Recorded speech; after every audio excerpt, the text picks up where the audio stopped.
वालेकुम सलाम ma'am.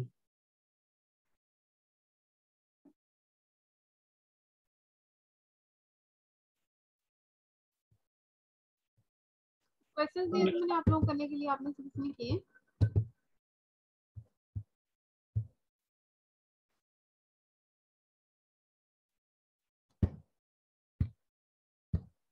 Chapter number 3 कर रहे हैं हम। चैप्टर नंबर 3 की एक्सरसाइज 3.1 के question number 10 to question number 14, ये 5 क्वेश्चन थे जो मैंने आप लोगों को करने के लिए दिए थे मंडे वाले दिन। आप में से किसी ने भी किए हैं या किसी ने भी नहीं किए? क्लास क्वेश्चन किए हैं या नहीं? आई नो कि मेरी आवाज सबको आ रही है। Yes ma'am. क्वेश्चंस कर लिए हैं? हो गए हैं? किसी क्वेश्चन में अगर कोई प्रॉब्लम है, कहीं से कोई पॉइंट क्लियर नहीं हुआ या कुछ समझ नहीं आई, तो आप लोग मेरे से भी पूछ लें। फिर आगे फर्दर मैंने कंटिन्यूटी का ही टॉपिक है, ट्रिग्नोमेट्रिक फंक्शंस वाला, वो हम करेंगे आगे।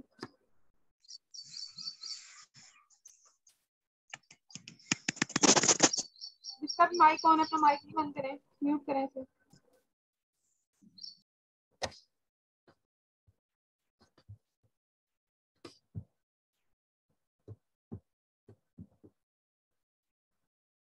सबके पास कॉपी पेंसिल है?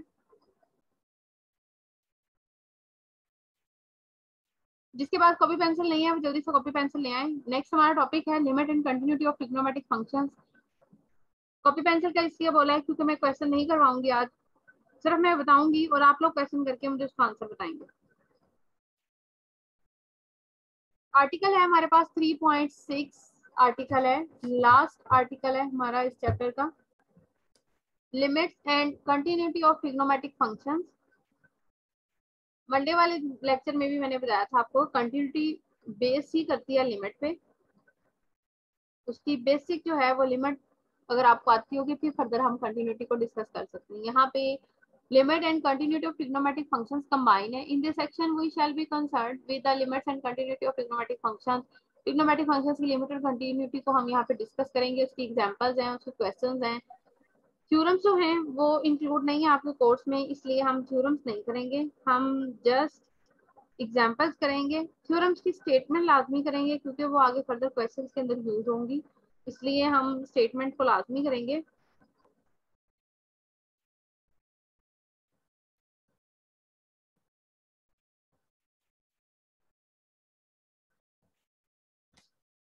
सबसे फर्स्ट पे है हमारे पास थ्योरम की जो statement, limit x approaches to 0 sine x over x is equal to 1।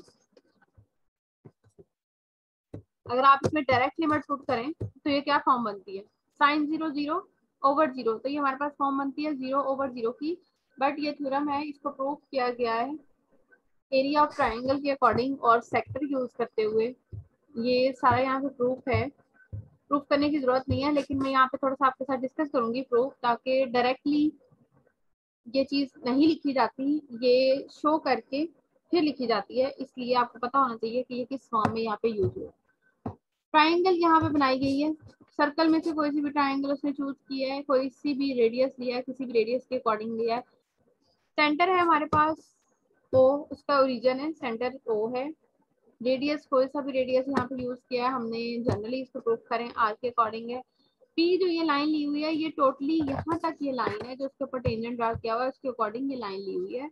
Otherwise अगर आप इसको यहाँ तक लाइन को लेंगे, ओ से इस पॉइंट तक लेंगे, तो ये आर ही है। इसको इसके साथ मैचअप करते हुए एक्सटेंड किया है और इधर से इस आर को एक्सटेंड किया, तो हमारे पास पॉइंट बन रहा है आर और 0 के अकॉर्डिंग, वो यहाँ पर एक पॉइंट बन गया है क्यू, जो पी और बी लाइन को मिलाते हुए बना है Q R R tan theta. अब इस ट्राइंगल के अकॉर्डिंग एरिया ऑफ ट्राइंगल जो कि हमें पता है half base and multiply altitude के साथ होता है, इसलिए उसको फर्दर यहाँ पे यूज करते हुए सारा सारा सॉल्व किया हुआ है। मैं यहाँ इसको सारा सॉल्व नहीं कर रही, सिर्फ इसको एक्सप्लेन इसलिए किया है कि अगर आपसे पूछा जाए तो ये जस्ट डायरेक्टली मेंशन नहीं होता, इसके लेफ्ट और राइट साइड के अकॉर्डिंग इसको मेंशन किया जाता है, जो कि इसके अंदर सारी मेंशन है। अब आगे फर्दर है, एग्जांपल है evaluate limit x approaches to 0 sin 6x over 6। अब अभी जो थ्योरम ऊपर डिफाइन है, अगर आप इसके अंदर देखें तो हमारे पास ये चीज दी हुई है, limit x approaches to 0 sine x over x is equal to 1। जो यहाँ पे साइन का एंगल है वही चीज अगर नीचे मल्टीप्लाई के फॉर्म में आएगी, यानी कि वही वैल्यू जो है वो मल्टीपल ऑफ ओवर यानी कि डिवीजन के फॉर्म में आ रही है, तो इक्वल टू में आंसर जो है वो 1 आएगा। अब जो हमारे पास एग्जांपल दी गई है उस एग्जांपल के अंदर हमारे पास जो defining element x approaches to 0 sine 6x over x की फॉर्म है। इट्स मीन कि हमारे पास यहाँ पर डिनोमिनेटर जो उसका दिया गया है उसमें भी हमने 6 बनाना है। तो इसको 6 बनाने के लिए यहाँ पे जिस वे में क्वेश्चन को सॉल्व किया हुआ है इस वे में करने की जरूरत नहीं है, आप डायरेक्टली भी इसे सॉल्व कर सकते हो। 6 से मल्टीप्लाई और डिवाइड करें, डिनोमिनेटर में 6 साथ में रह जाएगा और जो नॉमिनेटर वाला वो 6 आप बाहर लिख लें। साइन 6 ओवर 6 एक्स जो है वो इक्वल टू 1 आएगा और साथ में आपका आंसर जो है वो 6 मल्टीप्लाई होके 1 के साथ 6 आंसर आएगा। इस वे में करना चाह रहे हैं, इस वे में उसने उसको थोड़ा डिफरेंट किया है। 6x को लेट कर लिया y के equal, x approaches to 0 then y automatically approaches to 0। 6x की जगह पे पुट किया y ओवर में क्या आ जाएगा, फिर x की जगह पे y ओवर 6। इस वे में करना चाह रहे हैं तब भी इशू नहीं है, अगर आप उसको डायरेक्टली 6 से मल्टीप्लाई डिवाइड करके करते हैं तब भी ठीक है। उसके बाद नेक्स्ट है हमारे पास evaluate limit theta approaches to 0 1 minus cos theta over sine theta. इसमें डायरेक्ट लिमिट अगर आप पुट करें तो मुझे बताएं ये क्या फॉर्म बनती है।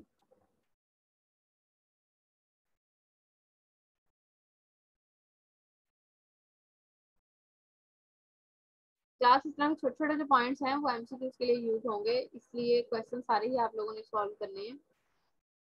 मुझे एग्जांपल नंबर 24 में जो मैंने हाईलाइट किया, limit theta approaches to 0 1 minus cos theta over sine theta, इसमें अगर directly theta approaches to 0 put करती हूँ तो मेरे पास आंसर क्या आता है, मुझे जस्ट आपने ये बताना।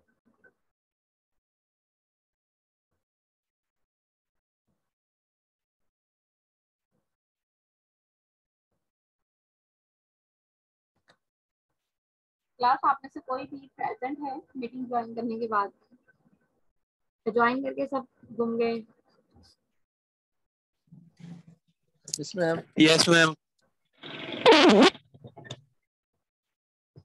मैंने क्या पूछा है इसका मुझे जवाब दें।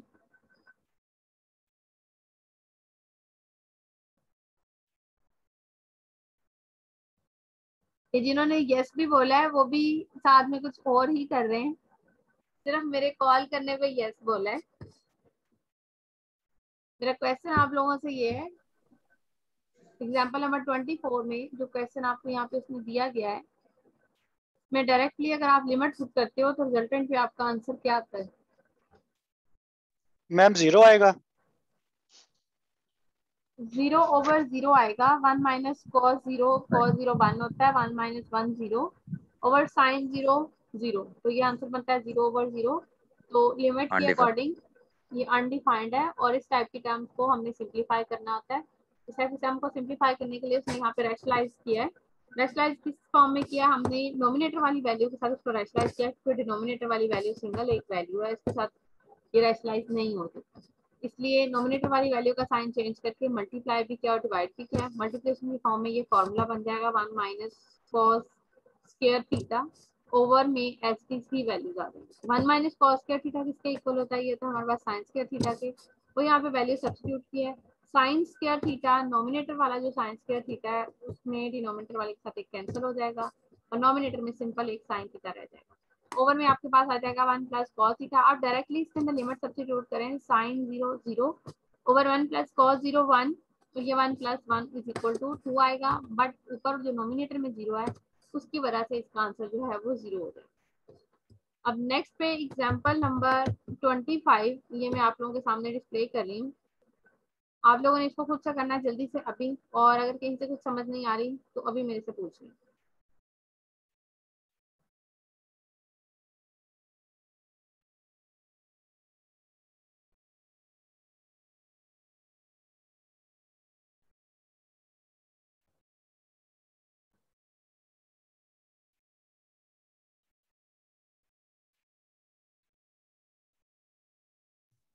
ये मैम उसने कोड 5y का मसलन कीमत कोड करके उसे एलसीएम डायरेक्ट कोड कर दिया मैम।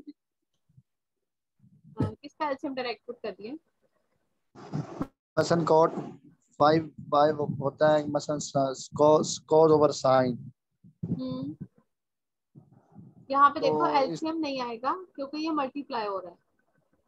एलसीएम लेते हैं एडिशन सब्ट्रैक्शन के अंदर। ठीक हो ठीक है, इसी तरह जो नॉमिनेटर में cot 4y है वो भी आएगा cos 4y, वो नीचे ही रह जाएगा, और जो इसके ओवर में sin 4y है वो ऊपर चला जाएगा। Yes ma'am.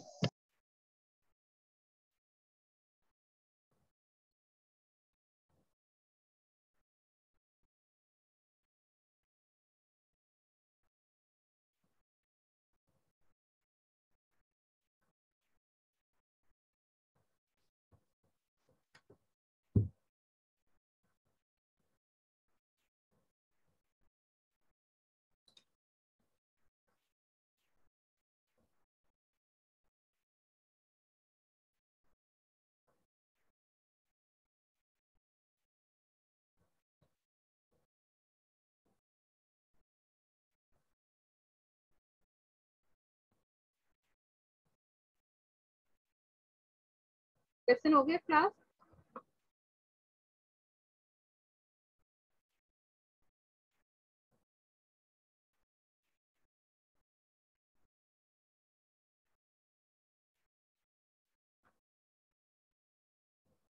क्लास क्वेश्चन समझ आ गए?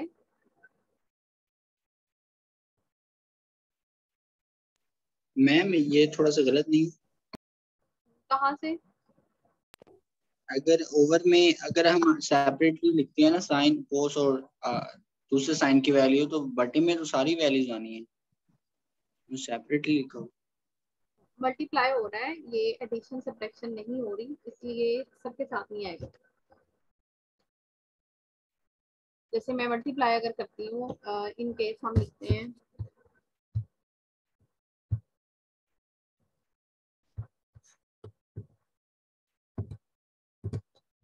मेरे पास लिखा जाता है यहाँ पे 3/4, या सेकेंडली मैं लिखती हूँ यहाँ पे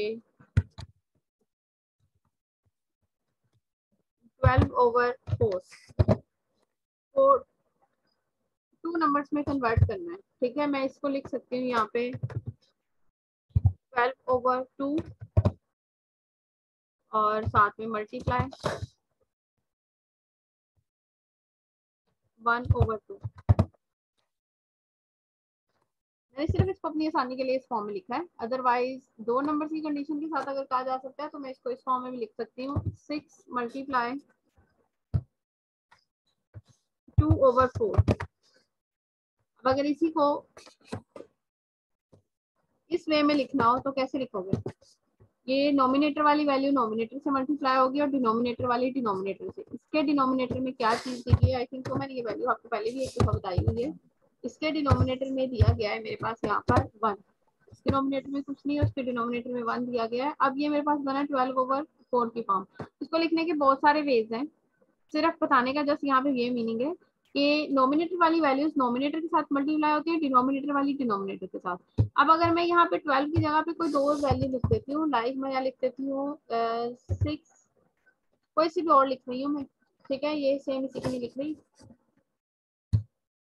6 × 7 लिख देती हूँ, और वो कहता है इसको आप सेपरेट करके लिखें। तो इसको सेपरेट करके लिखने में बहुत सारे वेज है। मैं इसको लिख देती हूँ 6 एज इट इज, या 6/4 लिख देती हूँ, और साथ में मल्टीप्लाई के साथ लिख देती हूँ 7। तो इसका मीनिंग चेंज हो जाएगा या नहीं होगा? अभी भी वही कंडीशन है कि नॉमिनेटर ने नॉमिनेटर के साथ मल्टीप्लाई होना है और डिनोमिनेटर ने डिनोमिनेटर के साथ, इसके साथ डिनोमिनेटर क्या है 1। जब मल्टीप्लिकेशन होती है तो उसमें मल्टीप्लिकेशन की फॉर्म में आप वैल्यू को, किसी भी एक वैल्यू को ओवर में लिख लो, कोई इफेक्ट नहीं पड़ता। आप ऐसे भी लिख सकते थे sin 3y के नीचे ये सारी सारी वैल्यूज लिखते थे, बाकी ये दोनों ऐसे ही रहने देते। मल्टीप्लिकेशन हो रही है तो मल्टीप्लिकेशन के अंदर सबके नीचे लिखने की जरूरत नहीं होती, सिर्फ किसी एक के नीचे या जैसे आपको रिक्वायरमेंट होती है उसके नीचे लिखने, क्योंकि मल्टीप्लिकेशन के वे के अंदर नॉमिनेटर वाली तमाम वैल्यूज ने आपस में मल्टीप्लाई होना रहता है और डिनोमिनेटर वाली सारी वैल्यूज ने आपस में मल्टीप्लाई होना रहता है। उनका ना तो ऊपर वाली वैल्यू के साथ कोई रिलेशन होता है और ना ही नीचे वाली वैल्यू के साथ रिलेशन होता है। जब एडिशन और सब्ट्रैक्शन में करते हैं तब ये चीज होती है कि अब जैसे लाइक मैंने यही चीज यहाँ पे मेंशन की हुई है, अब मैं इसको लिख देती हूँ एडिशन के साथ।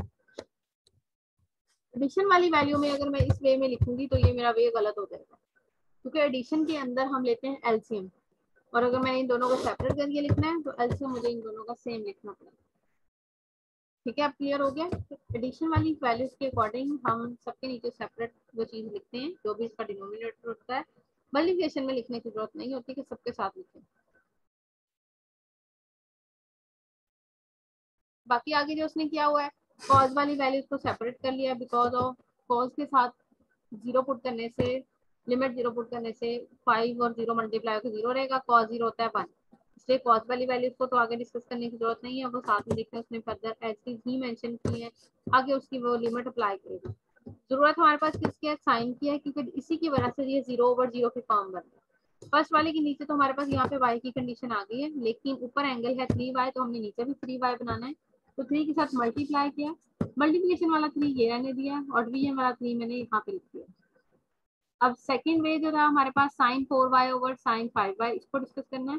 sin 4y के ओवर में मुझे क्या चाहिए, 4y, और sin 5 के ओवर में मुझे चाहिए 5y। उसको अपोजिट करके लिखने में भी कोई फर्क नहीं पड़ता। तो 4y और 5y के लिए मुझे दोनों के लिए y चाहिए, तो y को ऊपर और नीचे दोनों के साथ मल्टीप्लाई किया नोमिनेटर डिनोमिनेटर के साथ। अब फर्दर चाहिए था 5y और 4y। 5 से ये देखिए मल्टीप्लाई भी किया है और 5 से डिवाइड भी किया, तो चीज खुद से ले रहे हैं, जैसे ऐड और सब्ट्रैक्ट करते हैं इसी तरह मल्टीप्लाई और डिवाइड भी करते हैं। 4 से मल्टीप्लाई भी किया और 4 से डिवाइड भी किया। अब फर्दर जो है मेरे पास ये sin 4y और ये जो ओवर में 4y है, जब लिमिट अप्लाई करोगे ये भी 1 आएगा, उसके अलावा sin 5y और ये 5y, इसके लिमिट अप्लाई करोगे तो ये भी फॉर्मूला बन रहा है, ये भी इक्वल टू 1 आएगा, तो आपके पास यहाँ से रह जाएगा 4/5, फर्स्ट वाले में से रह जाएगा सिंपल 3, और ऑन द लास्ट आपके पास ये बनेगा 0, cos 0 ओवर cos 0, और ये दोनों 1 के इक्वल होते हैं, तो सिंप्लीफाई के बाद आपके पास आंसर आ जाएगा 12/5। ठीक है, क्वेश्चन क्लियर है। अब आगे फर्दर जो क्वेश्चन में अगर कोई प्रॉब्लम है अभी भी तो आप लोग मेरे से डिस्कस कर लें, पूछ लें अगर कुछ पूछना चाह रहे हैं। नेक्स्ट पे है example number 26। Value at limit x approaches to infinity sin pi x over 2 minus 3x।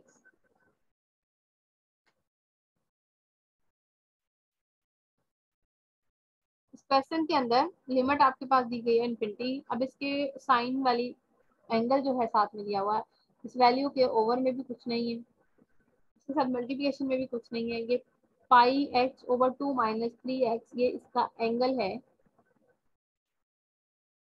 Limit apply हो रही है सिर्फ और सिर्फ x के ऊपर, और अगर आप इसके ऊपर डायरेक्टली लिमिट अप्लाई करते हैं यहाँ पर तो ये बनेगा infinity over infinity form. It's mean कि ये क्या फॉर्म बनी, अनडिफाइंड फॉर्म बनी।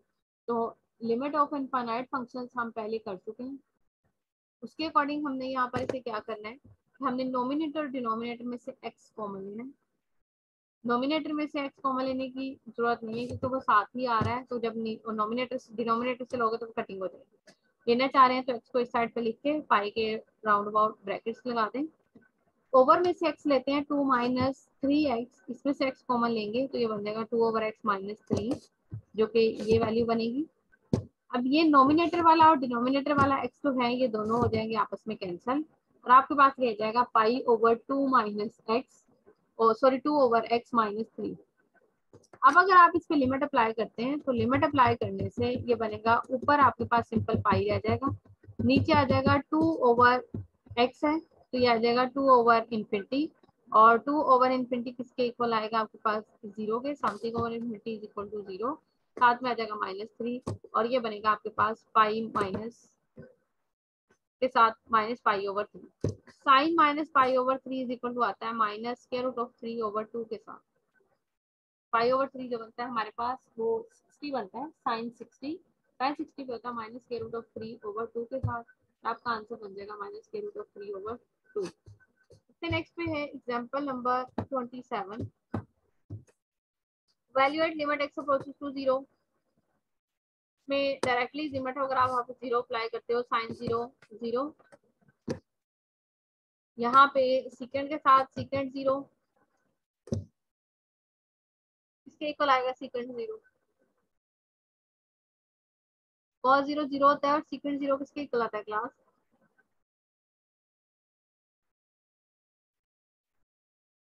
ये आपके पास बनता है समथिंग ओवर 0 इन्फिनिटी के साथ आता है, बिकॉज जो हमारे पास सेकेंड एक्स होता है, सेकेंड एक्स इक्वल टू होता है 1 ओवर कॉस एक्स। अब अगर आपके पास कॉस एक्स 0 है,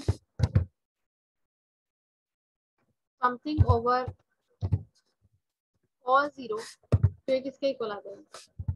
कॉस 0 किसके इक्वल होता है? 1 के, तो ये बनेगा 1 ओवर 1। इट्स मीन कि हमारे पास cos 0 भी किसके इक्वल आ जाएगा, सेकेंड 0 भी किसके इक्वल आ जाएगा 1। अब ये 1 की कंडीशन के साथ आएगा, तो ये सारा प्रोसीजर जो यहाँ पर किया हुआ है उसने 1 बाय 1 सबके साथ सेपरेटली लिमिट अप्लाई की हुई है, ये सारा करने की जरूरत नहीं है। आप डायरेक्टली यहाँ पे ही लिमिट अप्लाई कर दो जहाँ पे ये क्वेश्चन दिया हुआ है। जहाँ जहाँ पे भी x है वहाँ पे 0 लिमिट अप्लाई करेंगे। ये सिर्फ जो इसने प्रोसेस किया हुआ है ये सिर्फ ये है कि हम सिर्फ और सिर्फ लिमिट अपने वेरिएबल के ऊपर लेके जा रहे हैं, बाकी फंक्शन एज इट इज छोड़ते जा रहे हैं। पहले इस कॉस को स्किप किया क्योंकि इसके साथ 0 नहीं है, इसके एंगल के साथ x है, सॉरी 0 कह रही है x है, इसलिए हमने उसके एंगल के सारे एंगल के साथ लिमिट अप्लाई की है। उसके बाद जहाँ जहाँ अंदर फंक्शन थे उन सबके ऊपर सेपरेटली लिमिट अप्लाई किया। ये सारा प्रोसेस करने की जरूरत नहीं है, आप डायरेक्टली लिमिट अप्लाई करो। डायरेक्टली लिमिट अप्लाई करोगे तो ये बनेगा cos 0, ये फर्स्ट वाला 1, ये बनेगा पाई ओवर 4 सेकेंड 0 फिर 1, ये बनेगा पाई ओवर 4।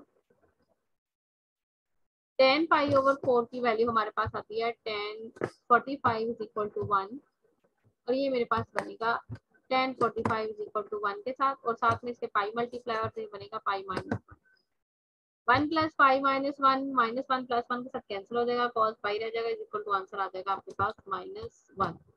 अब इससे नेक्स्ट वाला जो क्वेश्चन है एग्जांपल है, सॉरी एग्जांपल नंबर 28, वो मैं यहाँ पे नहीं करवा रही, वो भी सेम एज इट इज है, उसके अंदर सिर्फ लिमिट पुट करनी है और आपने इसको खुद से सॉल्व करना है। Example number 29, discuss the continuity at x is equal to pi over 3 of the function defined by, ये फंक्शन डिफाइंड है, कंटिन्यूटी डिस्कस करनी है। कंटिन्यूटी के लिए सेम वही डेफिनेशन है, ऑन द पॉइंट और limit at that point. On the point मेरे पास फंक्शन जो है f पाई ओवर 3 के ऊपर इज इक्वल टू 2 है, और लिमिट के लिए मेरे पास जो फंक्शन है वो है 1 plus sine pi cos x के साथ। की लिमिट जो है वो पाई ओवर 3 है, पाई ओवर 3 लिमिट डायरेक्टली यहाँ पे अप्लाई करें, यहाँ पे फिर वही प्रोसेस किया हुआ है 1 बाय 1 इसको अंदर ले जाके, तो सारा करने की जरूरत नहीं है, आप डायरेक्टली यहाँ पे लिमिट अप्लाई करें इस वे के अंदर, तो लिमिट आ जाएगी cos pi over 3 is equal to आपके पास क्या आ जाएगा 1 ओवर 2 के आता है, और cos पाई ओवर 3 1 ओवर 2 के इक्वल के अकॉर्डिंग ये बनेगा sine pi over 2। 1 plus sine pi over 2, sine pi over 2 होता है 90, साइन 90 इज इक्वल टू 1 होता है, तो बनेगा 1 प्लस 1 और आंसर आ जाएगा स्क्वायर रूट ऑफ 2। अब दोनों के अंदर डिफरेंस है, डायरेक्टली जो वैल्यू थी पाई ओवर 3 के ऊपर वो इज इक्वल टू 2 है, बट लिमिट अप्लाई करने से फंक्शन की जो वैल्यू आ रही है वो स्क्वायर रूट ऑफ 2 आ रही है। This show that limit x approaches to pi over 3 f of x is not equal to f of pi over 3, so the given function is discontinuous at x is equal to pi over 3। Function जो है वो discontinuous आएगा at x equal to pi over 3 के साथ। Next question example है example number 30, इसमें भी value find करनी है, इसको भी मैं सॉल्व नहीं करवा रही, सॉल्व की हुई है, नोट्स आपके साथ शेयर किए हुए हैं। अब आगे आगे ये एक्सरसाइज 3.2, काफी पेंसिल अगर आपके पास है तो आपने मुझे इसके आंसर बताने हैं जल्दी से सॉल्व करते हुए। क्वेश्चन नंबर 1 का आंसर बताएं क्या आ रहा है।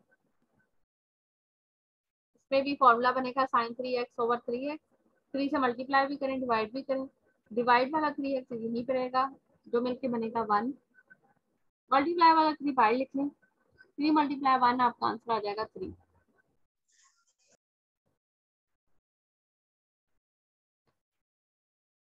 सेकंड का आंसर क्या आ रहा है, सेकंड का आंसर बताएं जल्दी से।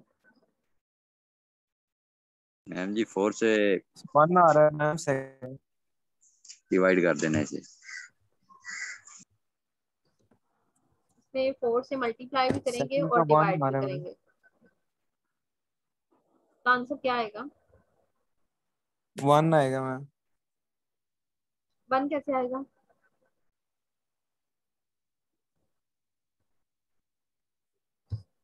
वन कैसे आंसर आएगा, सिर्फ मैं ये पूछ रही हूँ, बता दें।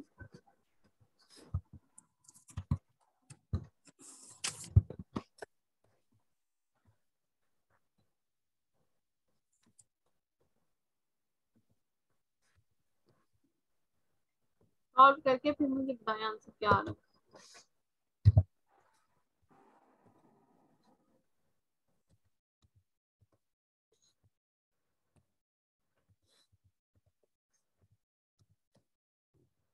मेरे पास ये फंक्शन है जो मैंने यहाँ पे लिखा है,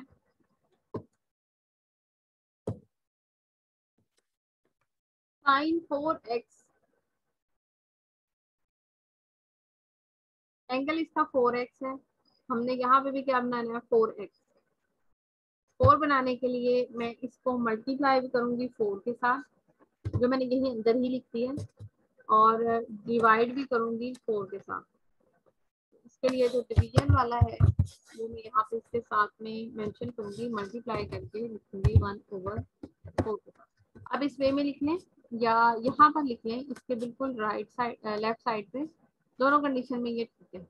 अभी मैंने लेफ्ट पे लिखा है 1/4। जिस चीज से आप क्वेश्चन के अंदर खुद से मल्टीप्लाई कर रहे हैं उसे डिवीजन फॉर्म में भी लिख लेंगे। जैसे कोई चीज हम खुद से ऐड करते हैं तो हम इसको सब्ट्रैक्शन फॉर्म में लिखते हैं। सिमिलरली जब मल्टीप्लाई करते हैं तो डिवीजन की फॉर्म भी आएगी। ये मैं यहाँ से स्किप कर रही हूँ, लेफ्ट पे लिखने राइट पे लिखने कोई इफेक्ट नहीं है, मैं पहले भी आपको बता चुकी हूँ।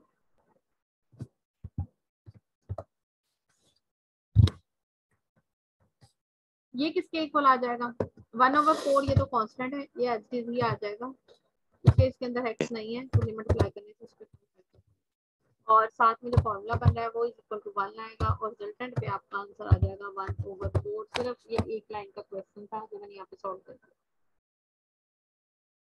अब जो मुझे कह रहे थे आंसर 1 आता है, वो जरा मुझे बताएं कि आंसर 1 कैसे होता है।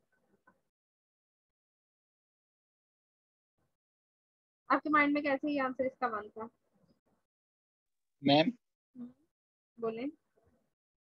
मैम ये आपने जो मल्टीप्लिकेशन और डिवीजन के बाद ये हल कैसे किया, 4x ओवर ए साइन 4x ओवर, यहाँ पे लिमिट आई हुई है। ये हमें जो फॉर्मूला दिया हुआ है वो फॉर्मूला मैं यहाँ पे मेंशन करती हूँ, ठीक है, फिर आप उसको डायरेक्टली यूज कर सकते हो। मैंने ये डायरेक्टली यहाँ पे लिखा,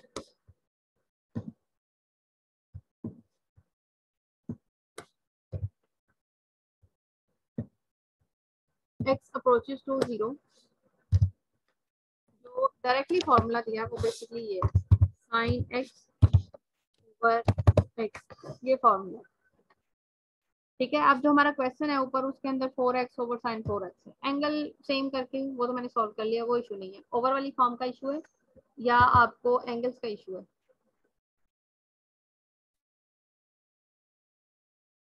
दोनों मैम में। इस फॉर्मूले का आंसर आता है हम्म जो आपने नीचे फॉर्मूला लिखा है, लिमिट पुट करके साइन x ओवर x, इसका आंसर 1 आता है। बिल्कुल इसका आंसर 1 है। मैम जी ये थ्योरम तो है। जी बिल्कुल थ्योरम है। क्या पूछना चाह रहे हैं, पूछें। तो मैम इसमें ना हिंट यही है कि अगर x हमेशा अगर 0 के बराबर हो और जो एंगल है ना वो सेम नीचे हो तो ये हमेशा इक्वल टू 1 के बराबर होता है। अगर एंगल नीचे सेम हो ना तो उसका आंसर, अगर लिमिट x अप्रोच कर रही है 0 को और एंगल जो है वो सेम नीचे बटे में हो तो इसका आंसर हमेशा के लिए 1 आता है। हिंट तो यही है। बिल्कुल इसका यही है, और ये प्रूफ भी है पूरे का पूरा। इस बुक में भी दिया हुआ है प्रूफ, पूरा थ्योरम है जिसे प्रूफ किया हुआ है। इसको मैं एक दफा डिफाइन कर देती हूँ प्रूफ का। ये सिर्फ लिमिट 0 के लिए, अगर यहाँ पे लिमिट इन्फिनिटी आ जाती है उसके लिए साइन इन्फिनिटी ओवर इन्फिनिटी की फॉर्म बनेगी, तो आंसर जो है वो फिर 1 नहीं रहता। जब लिमिट इन्फिनिटी आ जाती है तब आंसर जो है वो 0 हो जाता है। यहाँ पे जो प्रूफ सिर्फ किया गया है वो सिर्फ और सिर्फ 0 के लिए किया गया है। 0 के लिए प्रूफ किया गया, assume that x satisfy 0, x satisfy किसको कर रहा है, x ग्रेटर देन है 0 से और लेस देन है पाई ओवर 2 से। ये सिर्फ 0 की सेटिस्फेक्शन के थे। एंड कंस्ट्रक्शन दैट एंगल जो है वो हमने स्टैंडर्ड पोजीशन में लिया है, यानी कि हमने बिल्कुल एंगल लिया है जो मैंने यहाँ पे फिगर में भी आपको डिफाइन किया हुआ है कि ये देखिए बिल्कुल 90 के एंगल के अकॉर्डिंग, सिर्फ और सिर्फ वो इस ट्राइंगल को डिस्कस करते हुए ही इसको सॉल्व आउट कर रहे हैं। एरिया ऑफ ट्राइंगल, ट्राइंगल दो ट्राइंगल यहाँ पे डिफाइन हुई है। एक ट्राइंगल जो है वो बेसिकली ओ बी पी के साथ है, सारा ये ऊपर मेंशन किया हुआ है। मैं ये सारा मेंशन नहीं कर रही, सिर्फ इस लाइन को मेंशन करूंगी उसके बाद एंगल को डायरेक्टली मैं यहाँ पे मेंशन करूँ। Area of triangle O B P. अब आपने ट्राइंगल को जरा थोड़ा सा देखना है कि लेस और ग्रेटर का साइन यहाँ पे क्यों यूज किया है। Area of triangle O B P.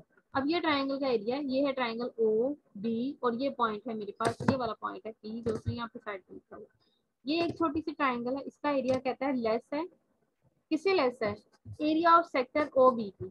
अब सेक्टर जो है उसके अंदर ये वाली जो सर्कल की आर्क है ये भी इंक्लूड है, इस ट्राइंगल के साथ ये भी इंक्लूड है, थोड़ा सा एरिया उसका भी है, तो एरिया ऑफ बी पी जो है वो ट्राइंगल वो लेस हो जाएगा। अब area of triangle O B Q ये सबसे बड़ा है, क्यों? क्योंकि ये है ट्राइंगल सारी की सारी ओ बी एंड क्यू वाली। अब इन तीनों के ट्राइंगल्स के जो एरियाज हैं वो यहाँ पे उसने सिंपल कैलकुलेट किए। तीनों के कैलकुलेशन के बाद फिर फर्दर उनको यहाँ पर सब्स्टिट्यूट किया इस ट्राइंगल के आर्क के अंदर, जो कि मेरे पास ये बन गया 1/2 r square sin x 1/2 r square x and less than 1/2 r square tan greater than 0 से हैं सारे के सारे, आकर कोई ना कोई थोड़ा बहुत एरिया होगा, सारे के सारे 0 से ग्रेटर हैं।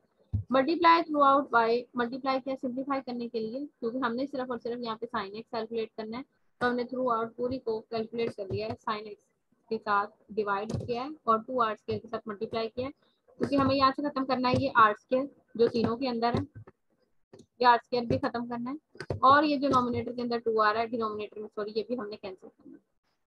और साथ में साइन एक्स इसलिए किया है क्योंकि ये मेरे पास है tan x जो कि बनेगा cos x over sin x, तो इसलिए sin x के साथ भी हमने इसका दिया, यानी कि पूरा का पूरा जो एलसीएम की फॉर्म बन रही है उसके साथ हमने इसको मल्टीप्लाई किया है, और जो डिवीजन की फॉर्म है उसके साथ हमने इसको डिवाइड कर दिया। अब ये मेरे पास बन गया थ्रू आउट मल्टीप्लाई करने के बाद ये condition 1 less than x over sine x over sine x less है 1 ओवर cos x है।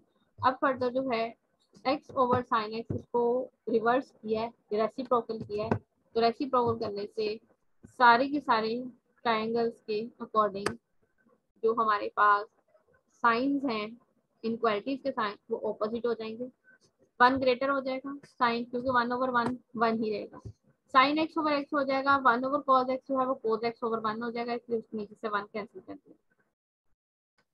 इसी चीज को उसने सेकंड वे में लिखा, ये मेंशन करके कि कॉस एक्स जो अब सबसे छोटा आ रहा है उसको बिल्कुल लेफ्ट पे लिख दिया, फिर राइट पे, फिर फर्दर जो है राइट पे लिमिट अप्लाई करेंगे। Cos limit x approaches to 0 था, अप्लाई करने से ये बनेगा cos 0, ये भी आ जाएगा 1, ये भी बनेगा मेरे पास क्या, लिमिट एक्स अप्रोचेस टू 0 1 1 के अंदर लिमिट पुट नहीं होगी, वो एज इट इज रहेगा। एक ही वैल्यू एक नंबर से ग्रेटर है और सेम उसी नंबर से लेस है, तो ये एब्सोल्यूट वैल्यू फंक्शन बनता है। सो बाय सैंडविच थ्योरम, ये सिर्फ और सिर्फ यहाँ पे सैंडविच थ्योरम अप्लाई हुआ है कि एक चीज की अकॉर्डिंगली सैंडविच थ्योरम में 3 फंक्शन थे gx, fx और hx। अगर लेफ्ट और राइट वाले फंक्शंस पे लिमिट अप्लाई करके आंसर सेम आता है तो हम डायरेक्टली लिख सकते हैं कि जो सेंटर वाला फंक्शन है उसका आंसर भी वही आएगा। लेफ्ट वाले का फंक्शन का आंसर जो है वो टोटली लेफ्ट वाले का ये भी 1 है, राइट वाले पे लिमिट अप्लाई की उसका आंसर भी 1 है, तो डायरेक्टली हम मेंशन कर सकते हैं कि जो सेंटर में फंक्शन आ रहा है उसका आंसर भी क्या आएगा, 1 है। ये चीज थी डायरेक्ट। अब इसको मैं डिफाइन करी थी कि ये ऑपोजिट अगर हो जाए तो ये ऑपोजिट की कंडीशन के साथ भी एग्जिस्ट रहती है। अब इसको मैं ऑपोजिट इसी वे में डिफाइन करूंगी, लिमिट एक्स अप्रोचेस टू 0, ये मेरे पास कंडीशन थी। अगर मैं यहाँ पर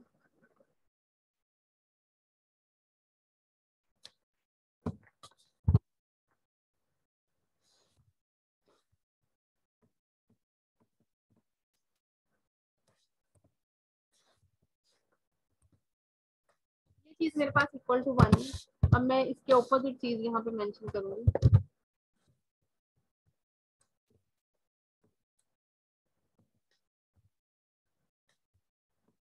x अप्रोचेस टू 0। अगर यहाँ पे मैं ये लिख दूं x ओवर साइन x, इसका आंसर इक्वल टू 1 किस फॉर्म में, लिमिट x अप्रोचेस टू 0, तो मैं इस वे में मेंशन कर सकती हूँ 1 ओवर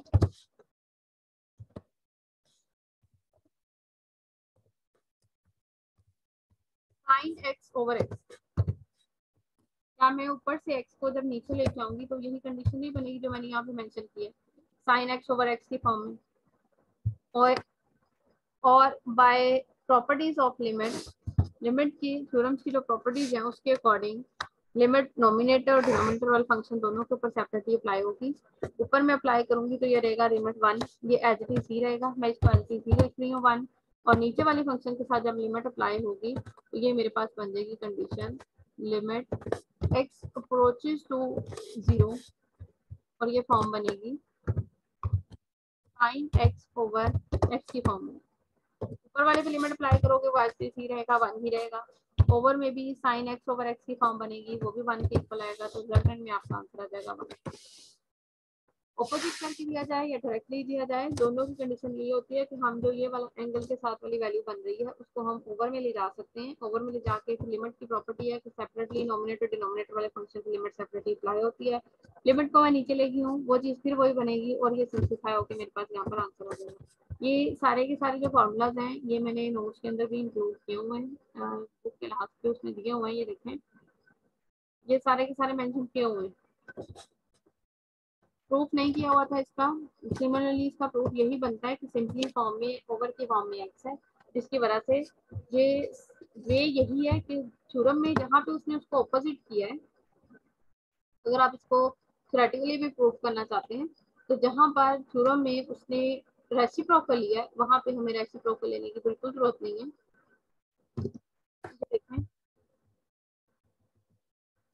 यही चीज बन रही है, जहाँ से उसने रेसिप्रोकल लिया था रिक्वायर्ड था हमें साइन एक्स ओवर एक्स। अब अगर आप रेसिप्रोकल नहीं लेते एज इट इज ही लिमिट पुट करते हैं तो भी यही चीज बनेगी और हम डायरेक्टली लिख सकते हैं। तो ये चीज है, इसका ऑपोजिट भी जो ऊपर बन रही है वो चीज भी इक्वल टू 1।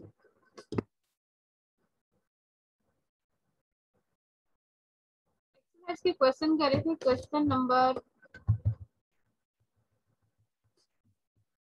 2 तक ही अभी तक किए हैं। आगे क्वेश्चन नंबर 3 को कैसे सॉल्व करेंगे?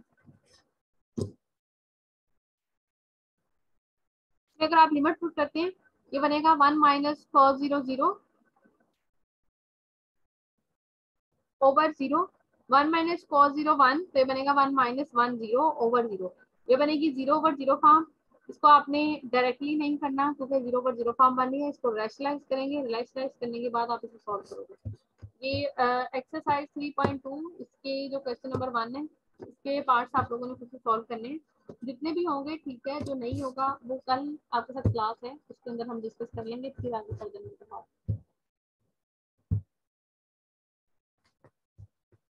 और कल मैंने चेक भी करने हैं कि किसने किया और किसने काम नहीं किया।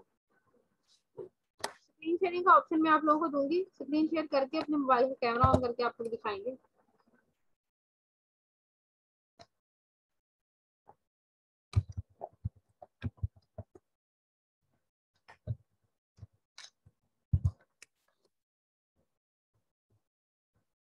और किसी को कुछ पूछना है?